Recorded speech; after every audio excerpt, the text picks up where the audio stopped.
So, welcome to this quick video on stress. I'll tell you a story now. This is a very well-known story. It's a story you might know yourselves, but it's worth repeating. It involves a professor who goes into his class, and there, on the desk, is a wide-mouthed glass jar and a cardboard box. Doesn't say anything. Goes over to the cardboard box and takes out some big rocks and puts them in this glass jar. And he keeps on filling up, taking these rocks out and putting them into the glass jar until he can't get any more in. It's completely filled, can't get any more of these rocks in. He says to the class, "Is the glass jar full?" And they say, "Yeah, of course it is." Doesn't say anything, goes over to the box, takes out some pebbles. Lets the pebbles run out of his hands into the glass jar. They filter through the large rocks into the small little nooks and crannies so he can't get any more pebbles in. Is the glass jar full now? Someone says, "Yes, it is." Goes over to the cardboard box, gets some sand out and pours sand into that glass jar. It fills up the cracks in between the rocks and in between the pebbles till he can't get any more sand in. Says, "Is the glass jar full now?" The students have realised that there's something going on, so they don't say anything. He then goes over to the cardboard box, which then takes out a jug of water, pours the water into the jug. Of course, that goes in, filters through everything else, fills it up till he can't get any more water in. Is the glass jar full now?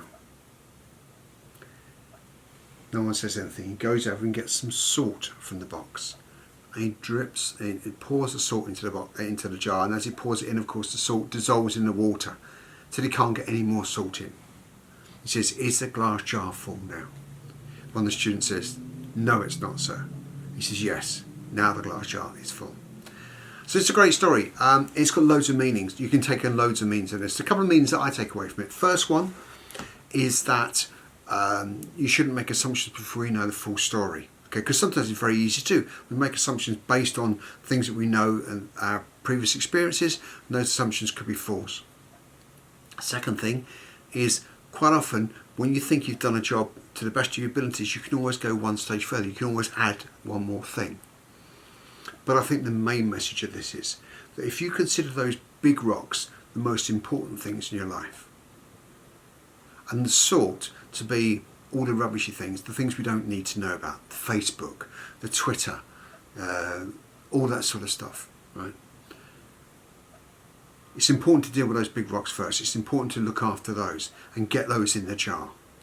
Because if you don't get those in the jar, if you spend all your time dealing with all the rubbishy little bits and pieces, the silly little things, then you won't have time to look after the main things, the most important things in your life. And that might be, those rocks might be different for different people, but they could be your family, they could be your health, they could be your career, could be anything. The most important things I would suggest are family and health, the most important things possibly. But you need to look after those. You need to make sure they get in a jar first before you start dealing with the other stuff. Deal with the important stuff first. So it's a great little story. You might come up with some different meanings. If you do, please reply to this video. Put your own thoughts about what this story means to you and how you can use it as an analogy for your life.